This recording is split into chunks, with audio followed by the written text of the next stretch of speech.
Howdy, howdy, howdy, my name is Anachizowski, and welcome back to Let's Read the SCP Foundation Wiki. Apologies for there being literally nothing in a month. March has been weirdly hectic. It doesn't feel like it was looking back, but when it was happening, it was pretty up there. So anyway, I'm pretty sure that we left off last time with the effective containment. So in this episode, we're going to be doing the how-to book, A Hole in the Wall, Face Swapper, Echoing Epitaph. Yeah, I said that right minus level. So let's check out the how-to book. It's Euclid. SCP-1161 is to be stored in a display case in a locked testing room along with a computer for transcription, under constant surveillance at Research Sector Blank. After its daily transformation, okay, Dr. Blank is to remove the object from its display case and transcribe the entirety of 1161's contents. When the transcription is finished, it is to be closed properly and returned to its display case. Under no circumstances is anyone to handle it in any way before the doctor has completed his duties regarding the object. Any changes regarding 1161 not at its regularly scheduled time are to be immediately reported to that doctor, assuming it's the same doctor. Description: SCP-1161 is a black paperback book with a varying number of pages. The title, on both the cover and the binding in white lettering, changes every 24 hours at precisely 3 a.m. GMT, which I want to say General Mountain Time? I don't know. But invariably begin with the words "how to." Daily, both the book's title, contents, and number of pages within change completely unless the book remains open during its scheduled transformation, which will postpone the event to the next time at which it is 3 a.m. GMT and the object is fully closed. SCP-1161 is only legible to the first individual to touch the object after its daily transformation. To all other observers, the book will appear to be blank, with the exception of the title on the cover and binding. While the contents of the book vary wildly from day to day, the overall theme remains consistent. The object will always contain instructions on how to perform various actions, ranging from very useful to utterly pointless. The various descriptions printed inside the book are incredibly detailed, to the point of describing which specific muscles to contract when performing a physical movement. The instructions within generally describe the optimal technique to use regarding the action, even leading to the discovery of several previously unknown methods of redacted. Despite being extremely accurate in its descriptions, the book can be very confusing to the average reader due to its overly descriptive nature. A partial list of titles which have appeared since retrieval include How to Build a Campfire, How to Eat Spaghetti and Meatballs, How to Hang a Painting, How to Sculpt a Bird in Flight out of Granite, How to Whistle, How to Strangle a Woman, How to Construct a Redacted, How to Open a Desk Drawer, How to Cross-Country Ski, How to Redacted, How to Clean a Necktie, How to Commit Suicide by Hanging. Addendum A. Several mentions have been made to a How to Ascend throughout multiple variations of 1161. Of particular interest was the mention at the end of How to Assimilate Information, referring readers to How to Ascend for more information. And the crossed out says whether How to Ascend is a variation of 1161 or an entirely different book is being investigated. Addendum B. A note written by hand on the final page of 1161 was found while it contained How to Build a Wooden Rocking Chair. The note read, "It will be next. Do you value this world?" and was visible to all who viewed the page. Addendum C. The title of SCP-1161 following How to Build a Wooden Rocking Chair was How to Ascend. When Dr. Blank touched the object to begin transcribing its contents, he immediately withdrew his hand and stood up rigidly. After several seconds of standing completely still and not responding to inquiries, he sat down and immediately began reading through the book despite being ordered multiple times to begin transcription. After approximately blank hours of reading, Dr. Blank calmly closed the book and fell into a catatonic state from which he awoke at exactly 3 a.m. GMT the following day, coinciding with the book's daily change. After awaking, Doctor claimed to have no memories of anything following touching the object. Psychological evaluation has been scheduled. The position of head of research of 1161 has been temporarily transferred to Dr. Blank. Addendum D. On blankety blank blank, Dr. Blank was found lying in his quarters with several puncture wounds in his scalp, which upon further inspection were found to extend into his brain.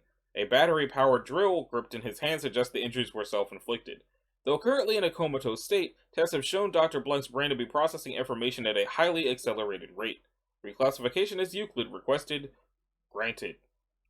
Okay, so he read the How to Ascend book, forgot he read the How to Ascend book, and then apparently did by power drilling his brain. Anyway, now it's time for a hole in a wall as opposed to a hole in the head. It's also Euclid though, so who knows what this does, other than the people who wrote it and people who read it already. SCP-1162 is currently contained in a standard 5x5x5 meter chamber at Site-31. It must be activated at least once weekly to prevent a containment breach, just like the Nintendo Switch Online servers. If it is not activated, it randomly shifts location as detailed below. Yeah, that sounds Euclid alright. I mean, if anything, that sounds closer to Keter, but I guess it's because all they have to do to activate it is activate it so that it's not just gone. Description: SCP-1162 is currently a hole in the center block wall of Containment Chamber 4 at Site-31. It measures approximately 14.5 centimeters across and has a variable depth which changes based on the current user. A portion of center block is currently visible through the hole, however, no light source has been able to illuminate any portion of the interior beyond that. The hole always appears to be dark. 1162 is activated when a sentient being reaches into the hole to the depth that the girth of their arm allows, at which point their fingers touch a solid surface similar to and feel to the current location of 1162, and they discover an item small enough to fit through the hole below their fingertips. These items have universally been recognized as something that the user has lost or was searching for at some point during their life. However, upon retrieval of the item, another item will vanish from the person of the subject. In addition, any object placed into 1161 will disappear as soon as it is no longer in contact with the person. If it is not activated at least once every 168 hours, it will randomly shift location to another stone, concrete, or brick wall, or floor, within a radius not yet shown to exceed 2,000 kilometers. The previous hole remains, but shows no abnormal properties. Attempts to destroy 1162 or view it from behind have caused an immediate shift in location, regardless of the time since the last shift. Addendum: SCP-1162 was discovered by Agent Parks of Mobile Task Force Zeta-9, aka Mole Rats, during a routine investigation of an area affected by SCP-184. Isn't 184 the one that's actually SCP-1? Yeah, it is. It was, at the time, a hole in a concrete floor in a service tunnel under blank China. Agent Parks dropped his flashlight into the hole accidentally and, upon reaching into the hole, retrieved a copy of Super Mario Bros. 2 for the NES with his name written on the back in Sharpie. Upon a later inventory check, it was discovered that a standard ration pack was missing from Agent Parks' supplies. 1162 was experimented with on site for 3 months before it was left unactivated for a week and shifted to a wall inside an abandoned office building in India. It was then allowed to shift again, and lost, though rumors of a magic hole surfaced in the Netherlands, Venice, Egypt, and Greenland. On April 16, 2000-something, it appeared at the current location of Site-31 and has been contained there ever since. Testing log. The following is a log of all tests performed upon 1162. What was I about to say? Subject: Agent K. Item retrieved: 1 standard issue M1911A1 magazine empty. Item lost: wallet, but not the contents of the wallet. Notes: man, I like that wallet. At least it left my money. Subject: Dr. Clef. Retrieved: 1 package of Aquila ukulele strings. Lost: 1 package of Diodario ukulele strings. Notes: well, that's a fair trade, I guess. Subject: D4010. Note: D4010 was wearing only a standard Foundation D-Class uniform with no shoes, socks, or jewelry, and had no other items on his person during this test. Item retrieved: 1 half-full bottle of Wild Turkey bourbon. Item lost: the uniform. That was expected. 4010. Subject was naked and holding no items at the time. They retrieved their 1987 driver's license. Item lost: subject complained of intense abdominal pain upon removing his hand from 1162, then collapsed. It was discovered that his left kidney was missing, and all vessels leading to the kidney cleanly severed. Future tests must take place while clothed, with at least 1 object on the person of the subject. Subject: Agent Blank. Agent G. Item retrieved: data redacted. Item lost: shoelace from Agent G's left shoe. Notes: agents actively searching for biological or memetic agents or any Keter class SCP objects are forbidden to use 1162 without a full security complement present. 1162 is open for testing by any person with level 1 or greater clearance level. The extended testing logs are located here. And where do they go? Wow, that's a long page. Okay, if anybody wants to see the extended testing log of 1162, let me know, but otherwise I'm moving on. Okay, face swapper. It's Euclid Again. SCP-1163 is to be contained in a 3.5 by 3.5 meter cell containing a small bed and a nailed-down lamp. Why nailed down? Food and water will be supplied periodically through a secured dumbwaiter, but sugary foods are only to be given as rewards for cooperation. It used to say 1163 is only to be directly visited under authorized research or psychological evaluation, and now it says see Addendum B.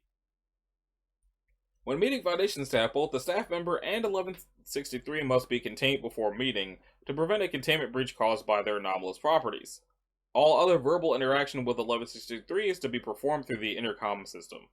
Description: 1163 is an entity identifiable most easily by its abnormal facial structure, characterized by its unusually green eyes, large nose, and wide mouth.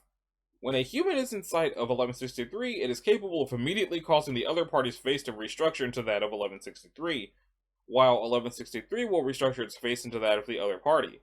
While the facial structure will be identical, skin tone will not be changed, and the face will be proportional to the size of the head.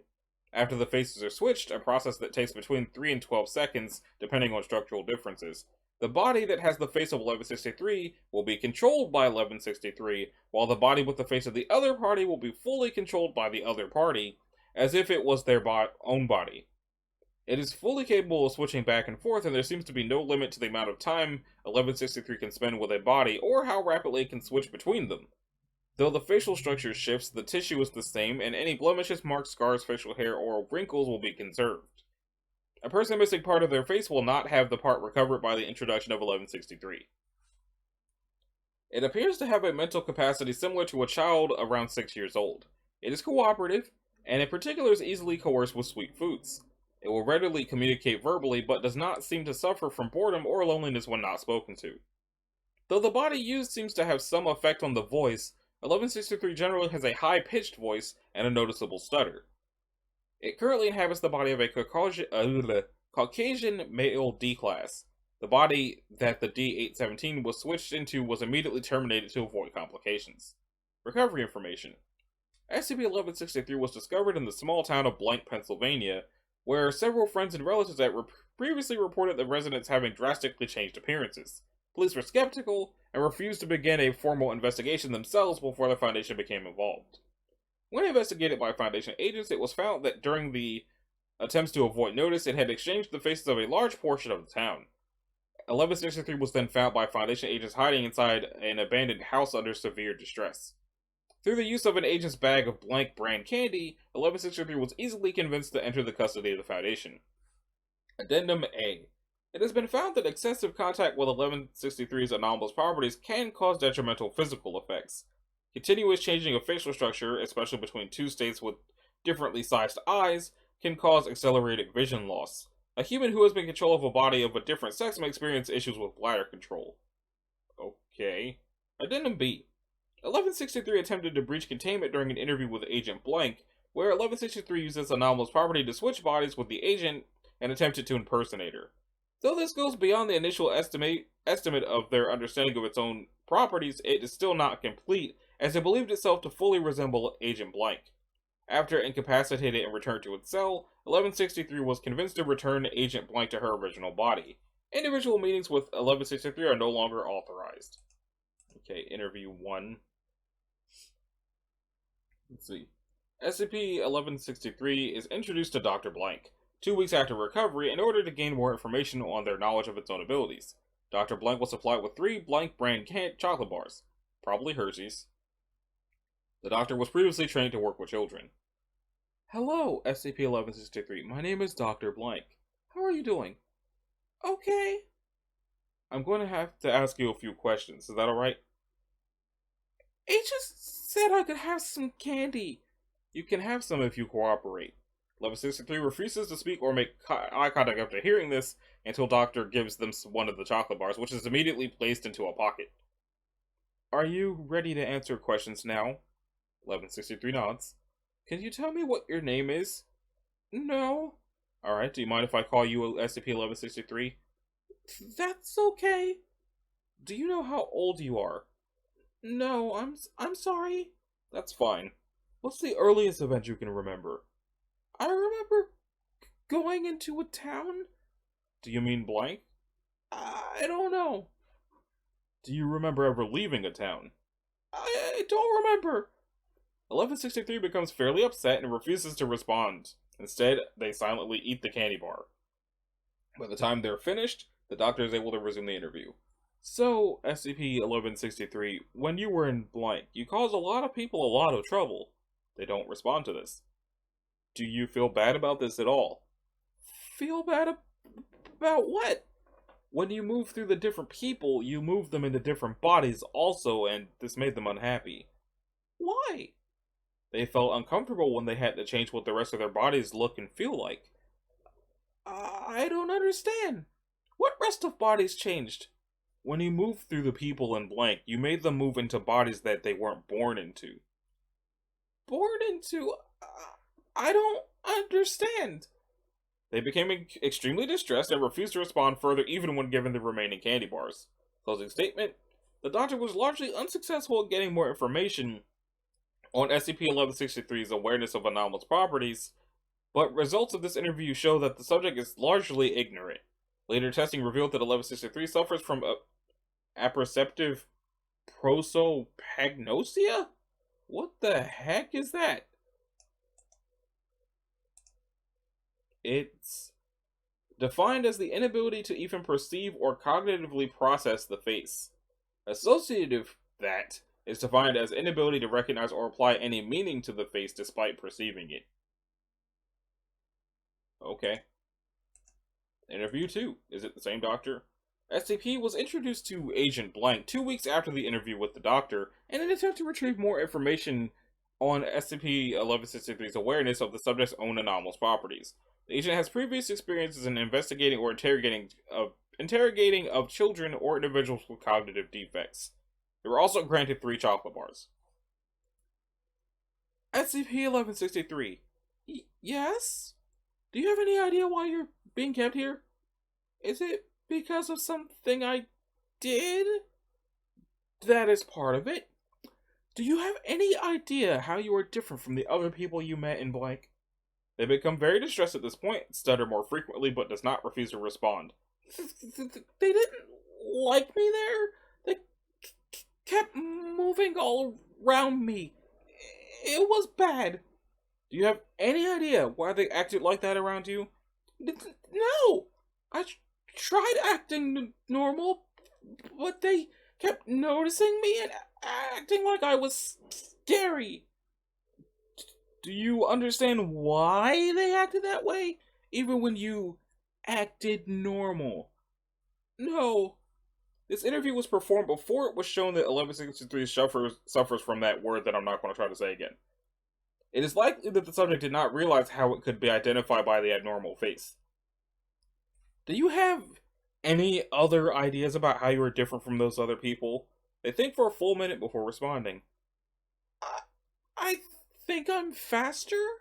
When the people used to yell at me, I could just move away in a second.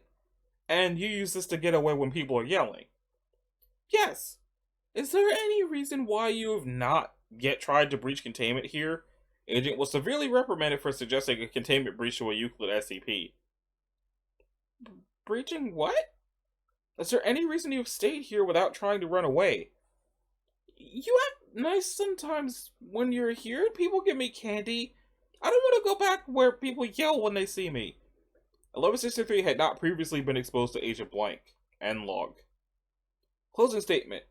SCP-1163, while aware that some of the anomalous properties exist, is not fully aware of their capabilities, and it used to say, and is not willing to use them in order to breach containment, but now it says see Addendum B. Okay, so does that mean that they used that agent from that interview to try to leave? No, it looks like it was a different agent because this one's name is shorter. Okay, that brings us to the Echoing Epitaph. Which makes me think Suffering Succotash, but nah. Well, this one's safe and short. SCP-1164 is to be contained in a sealed chamber at Site Blank, placed atop a steel platform 1 meter off the floor. All surfaces with a containment chamber must be composed of stainless steel over a brick support interior, as should all construction within a 50-meter radius. Not mile, meter. Probably. No samples of worked stone, unworked stone, or concrete should be brought within the containment radius.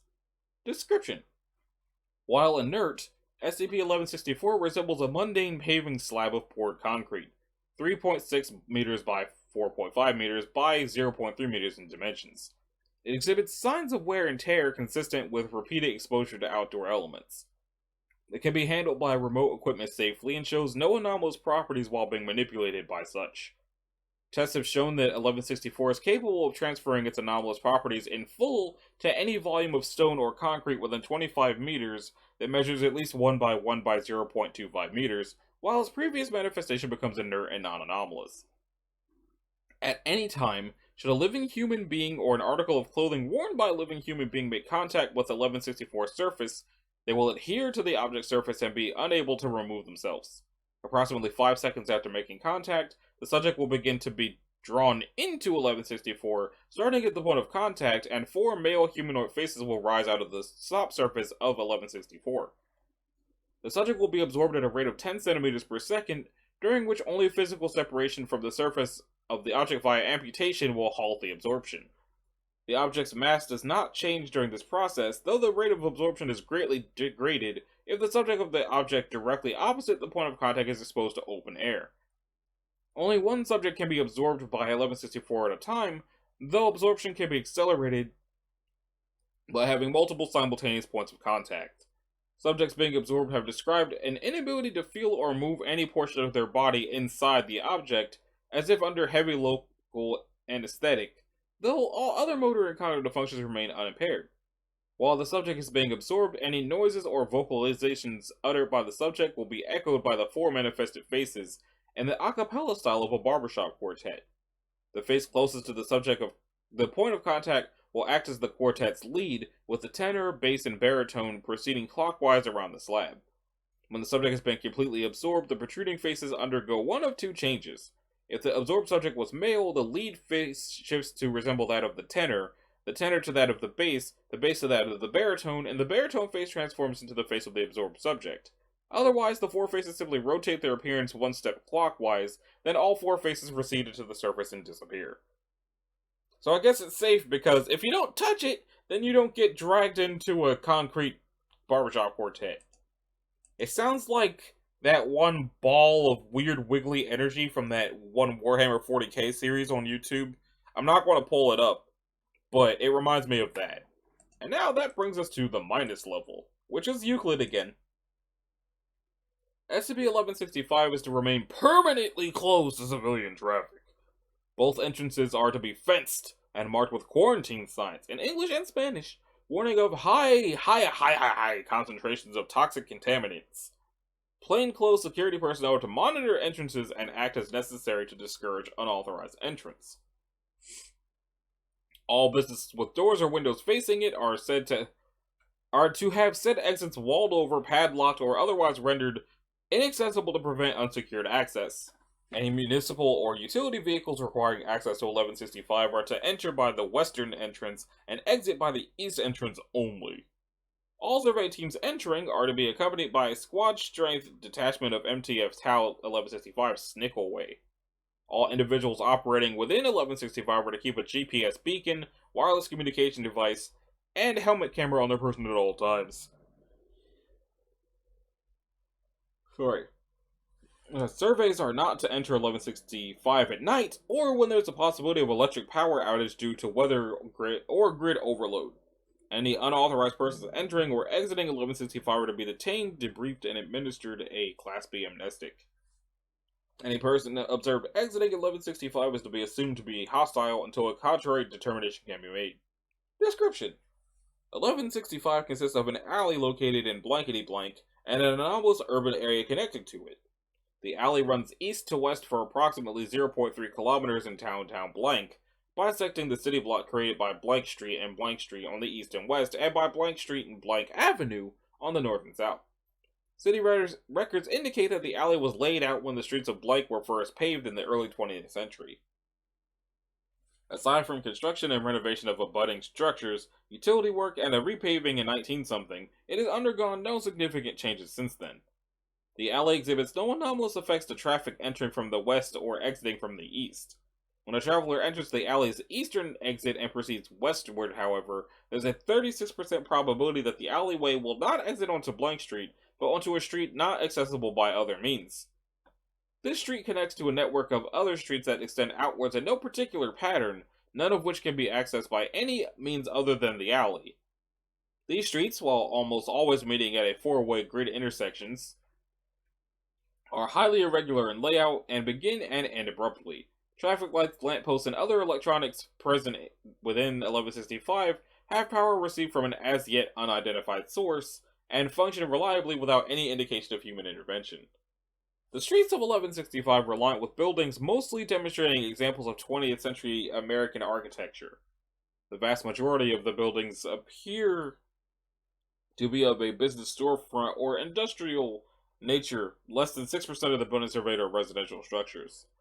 Of buildings surveyed to date, 17% have been identified as strongly resembling or being identical to buildings known to exist in the Blank area.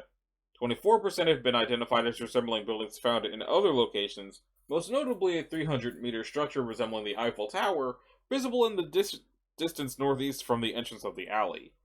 Road signage exhibits names of known and unknown streets in a similar manner.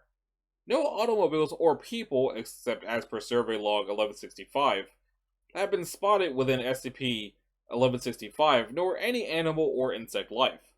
Plant life is limited to grass, flowers, and small trees found growing in yards of buildings or along sidewalk easements. SCP-1165 extends outward in all directions from the entrance point to the alley. To date, Foundation teams have fully surveyed and charted 27 square kilometers of 1165, an area of land encompassing the entirety of downtown Blank and surrounding neighborhoods, and extending outwards into Blank Bay and Blank Blank. No geographical boundary to 1165 has yet been determined, except as per Survey Log 1165. The streets and buildings found within 1165 have not changed since the first Foundation survey entered in 19-something. Returning down the entrance alley will return any traveler to Blank Street 100% of the time. Cellular phones and GPS devices continue to function within 1165 and indicate that the device is in a location relative to the distance the bearer has traveled from the western exit of the alley. The Foundation discovered SCP-1165 in 19-something when Blank Blank and a Blank politician of note disappeared in midday while on a walking tour of downtown with several campaign volunteers. Police identified the alley as Blank's last known whereabouts and encountered 1165 while canvassing the area. A police liaison informed the Foundation of the anomalous effect, which led to the Foundation assuming jurisdiction over 1165. Neither Blank nor any of his walking companions were ever found. For detailed findings regarding discoveries within 1165, refer to Survey Log 1165. It seems to be pretty up there in length. So I guess if anybody wants me to read that too, then I guess I can go back for it, but it doesn't seem like it's super important. So, that about does it for this episode of Let's Read the SCP Foundation Wiki. And the next one we're going to be reading about the Perfect Lab Specimen, a disembodied robot head, a highly immature and completely unofficial parody, Lamarck's giraffe, and a romantic ghost. Well, it just says romantic ghost. I don't know if it's going to be a romantic ghost or if it's going to kill people with romance. Who knows what it's going to do. But, that being said, if you like this video, a like and a subscribe will be groovy. If you didn't, you don't need to do either one of those things. If you want to click the bell, you can do that as well so that you're notified of future uploads. And I will see y'all in the next one. Later.